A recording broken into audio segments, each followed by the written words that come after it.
জাতীয় সংসদ ভবনের দক্ষিণ প্লাজায় জুলাই সনদ স্বাক্ষর অনুষ্ঠানের মঞ্চের সামনে অবস্থান নেয়া জুলাই যোদ্ধাদের সরিয়ে দিয়েছে পুলিশ।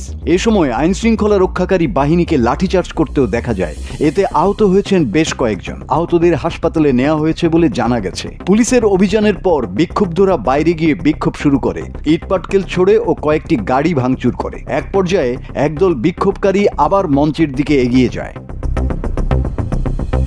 ঘটনার পর আইনশৃঙ্খলা বাহিনী বিক্ষোভকারীদের দুই দিক থেকে সরিয়ে দেয়। একটি দলকে খামারবাড়ি মোড়ের দিকে, অন্য দলকে আসাদ গেটের দিকে পাঠানো হয়। এ সময় সংসদ ভবনের সামনের সড়কে আগুন জ্বলতে দেখা গেছে। এর আগে বেলা 1:45টার দিকে সেখানে কয়েকটি বিস্ফোরণের শব্দ শোনা যায়।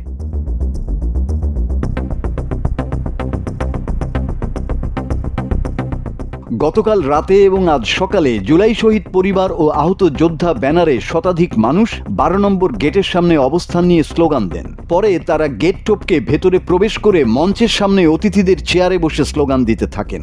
আন্দোলনকারীদের দাবি, জুলাই আন্দোলনে অংশ নেওয়া আহত ও শহীদদের রাষ্ট্রীয় স্বীকৃতি, আইনি সুরক্ষা ও পুনর্বাসন নিশ্চিত করা এবং এসব দাবি জুলাই জাতীয় সনদ 2025-এ অন্তর্ভুক্ত করা। এদিকে সরকার আজ বিকেল 4টায় দক্ষিণ প্লাজায় জুলাই সনদ স্বাক্ষর অনুষ্ঠান আয়োজন করেছে। বিএনপি, জামায়াত ইসলামী ও ইসলামী আন্দোলন সহ কয়েকটি দল এতে যোগ দেওয়ার কথা জানিয়েছে। তবে জাতীয় নাগরিক পার্টি এনসিপি জানায়, আইনি নিশ্চয়তা না পেলে তারা সনদে সই করবে না।